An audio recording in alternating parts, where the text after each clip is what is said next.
ஓப்போவோட Reno 12 series வந்து July 12 launch பண்ண போறாங்க. இப்ப இந்த ரெண்டு போன்ஸோட ஸ்பெசிபிகேஷன் ஆல்ரெடி வந்துருச்சு.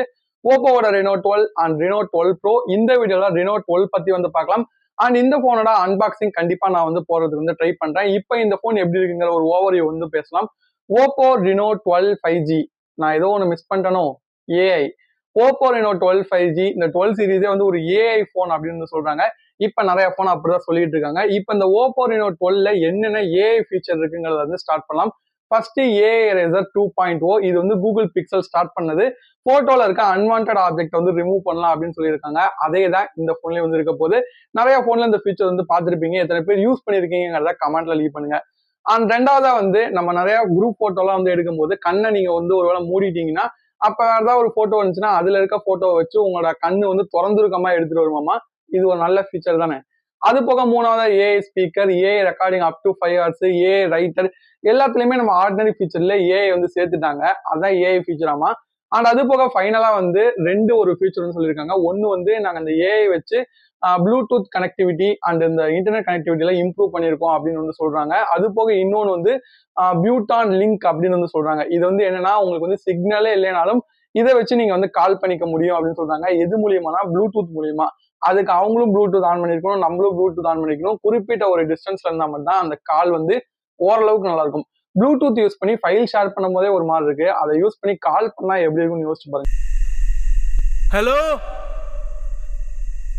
Is anybody here?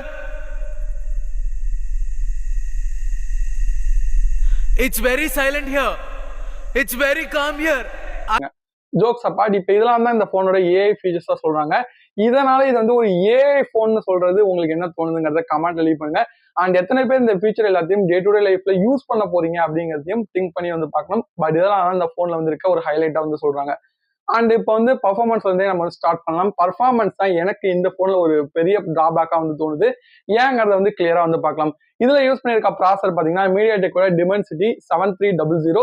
இது வந்து ஒரு 4 nm 5G ப்ராசர் தான். பர்ஃபார்மன்ஸ் ஓரளவுக்கு நல்லா தான் இருக்கும். நீங்க வந்து இதுல கேம் விளாட முடியாது, லேக் ஆகும், அந்த மாதிரிலாம் கிடையாது. டீசென்டான கேமிங் வந்து பண்ணலாம். அது போக டே டு டே யூசேஜ்ல ரொம்ப ஒரு பெட்டரான பர்ஃபார்மன்ஸ் தான். தெர்மல்ஸும் பெருசா வந்து கிடையாது. ஒரு சில போன்ஸ்ல இப்போ வந்து பார்த்திருக்கோம், ஓரளவுக்கு நல்ல சிப்செட் தான். பட் அவங்க எடுத்துற பிரைஸ் பாயிண்ட்டுக்கு இது வந்து ஒரு ரொம்ப பவர்ஃபுல்லான சிப்ஸ் வந்து கிடையாது, ஆஃப்லைன் செக்மெண்டாவே இருந்தாலும். ஸோ இப்போ வந்து ஓப்போவோட Reno சீரிஸ்னு பாத்தீங்கன்னா இந்த Reno 8 வந்து Dimensity 1300 பவர் ஆனது. அப்ப வந்து இந்த போன்ல ஓரளவுக்கு டீசென்ட் பர்ஃபார்மன்ஸ் இருந்தது. AnTuTu ஸ்கோர் பாத்தீங்கன்னா க்ளோஸ் டு வந்து ஒரு 7 lakh கிட்ட இருந்தது. ஒரு நல்ல பர்ஃபார்மன்ஸா இருந்துச்சு. அதுக்கப்புறம் Reno 10 லான்ச் பண்ணாங்க. Dimensity 7050 ஒரு டவுன் கிரேட் தான். 5.5 lakh 6 lakh தான் AnTuTu ஸ்கோர் வந்திருக்கும். ஒரு டீசென்ட் பர்ஃபார்மன்ஸ். அடுத்து Reno 11, அதுலயும் சேம் Dimensity 7050 தான். அது வந்து ஒரு 6 nm. இப்ப Dimensity 7300. அப்ப அப்கிரேட் தானே பண்ணிருக்காங்கன்னு நினைப்பீங்க. பட் ஆனா அதுதான் வந்து கிடையாது. Dimensity 7300 நேமிங்ல தான் 7300 இருக்க போது. பட் ஆக்சுவலா அந்த ப்ராசர் வந்து அந்த அளவுக்கு பவர்ஃபுல் வந்து கிடையாது. இதோட AnTuTu ஸ்கோர் பாத்தீங்கன்னா கிட்டத்தட்ட ஒரு 6,30,000 அந்த மாதிரி தான் வந்து கிடைக்குது. உங்களுக்கு கம்பேர் பண்ணீங்கன்னா இந்த Dimensity 7050யோட ஸ்லைட்லி தான் பெட்டர். ரொம்ப அப்கிரேட் வந்து கிடையாது. இதுக்கு முன்னாடி Dimensity 7200 ஒரு ப்ராசர் வந்து விவோட V27 எல்லாம் யூஸ் பண்ணாங்க. ஆக்சுவலா அது வந்து ஒரு நல்ல பவர்ஃபுல்லான ப்ராசர். AnTuTu ஸ்கோர் பாத்தீங்கன்னா 7,30,000 கிட்ட வந்து 4 nm வந்து பண்ணிருப்பாங்க. அதோட பர்ஃபார்மன்ஸ்மே நல்லா இருந்தது. நான் வெறும் AnTuTu ஸ்கோர் மட்டும் கம்பேர் பண்ணி சொல்ல கிடையாது. பட் ஆக்சுவலா இந்த ப்ராசரோட கிளாக் ஸ்பீட் பாத்தீங்கன்னா கூட உங்களுக்கு இந்த Dimensity 7200 தான் கொஞ்சம் பெட்டரா வந்திருக்கும். இந்த Dimensity 7050 Dimensity 7300 அந்த அளவுக்கு ஒரு பெஸ்டா வந்து இருக்க போறது கிடையாது கம்பேரிங் 7200. ஸோ ஆக்சுவலா பர்ஃபார்மன்ஸ் எப்படிதான் இருக்குன்னு சொல்றீங்கன்னா பர்ஃபார்மன்ஸ் டீசென்ட் தான். ஒரு பெரிய அப்கிரேட் வந்து கொடுக்கல அப்படிங்கிறது தான் ஒரு இது. நேமிங்ல வேணா 7300 சொல்லிட்டு போலாம். பட் பர்ஃபார்மன்ஸ் அந்த அளவுக்கு பெஸ்ட் வந்து கிடையாது. இது வந்து ஒரு TSMC மேனுஃபேக்சரிங் பண்ண ப்ராசஸ் தான். இதை பத்தின ஒப்பீனியன் வந்து நீங்க கமெண்ட்ஸ் வந்து லீவ் பண்ணுங்க. என்னைய பொறுத்த வரைக்கும் ஓப்போ வந்து Dimensity 7200 கொடுத்துருந்தாங்கனாலே ரொம்ப பெட்டரா இருந்திருக்கும். Reno 12 எப்படி இருக்கு, Reno 12 Proலையும் இதே ப்ராசர்னா அது வந்து ஒரு பெரிய டிராபேக்கா எனக்கு தோணுது. கமெண்ட்ஸ் வந்து லீவ் பண்ணுங்க ஒப்பீனியன். நெக்ஸ்ட் ஒரு பெரிய டிராபேக்னா கேமராஸ். எஸ், எப்பவுமே Reno சீரீஸ்ல கேமரா ரொம்ப நல்லா பண்ணுவாங்க. பட் இந்த டைம் ஏன் இப்படி பண்ணிருக்காங்கிறது எனக்கே தெரியல. பிரைமரி சென்சர் 50 மெகாபிக்சல் இருக்கு, f1.8 aperture, optical image stabilisation கொடுத்துருக்காங்க. பட் இது வந்து என்ன சென்சர்ங்கிறது சொல்ல. பட் மேக்ஸிமம் சோனியோட அந்த லிட்டியா 600 இருக்கும் நான் வந்து நினைக்கிறேன். பட் சென்சர் நேம் தெரிஞ்சதுன்னா நான் வந்து கமெண்ட்ஸ்ல பிரிண்ட் பண்ணிருக்கிறேன். சென்சர் நேம் அவங்க மென்ஷன் பண்ணல. அடுத்தது 8 மெகாபிக்சல் அல்ட்ரா வைட், அடுத்தது 2 மெகாபிக்சல் மேக்ரோ. Reno நமக்கு வந்து 10ல பாத்தீங்கன்னா நமக்கு டெலபோட்டோ ரீப்ளேஸ் பண்ணாங்க. அது வந்து ஒரு பெட்டர் மூவா இருந்தது. Reno 11லயுமே டெலபோட்டோ இருந்தது, அதுவுமே ஒரு பெட்டரா இருந்தது. பட் Reno 12ல வந்து இப்ப மேக்ரோ எடுத்துட்டு வந்துட்டாங்க, டெலபோட்டோ எடுத்துட்டாங்க. அது ஏன்னா எனக்குமே தெரியல. இதை வந்து ஒரு ஏஐ போன் சொல்றதுனால கட் பண்ணிட்டாங்களா, என்ன ரீசன்ங்கிறது தெரியல. வெயிட் பண்ணி தான் வந்து பார்க்கணும். இதுல டெலபோட்டோ சென்சர் கிடையாது.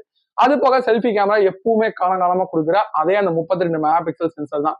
பட் இப்ப கேமரா பாத்தீங்கன்னா ரியர் அண்ட் நமக்கு ஃப்ரண்ட் ரெண்டுத்துலயுமே வந்து 4K தான் வந்து ரெக்கார்ட் பண்ணிக்க முடியும். 30 fps வந்து 4K 60 வந்து ரியர்ல கொடுத்தாங்கன்னா இன்னும் கொஞ்சம் பெட்டரா வந்து இருந்திருக்கும்.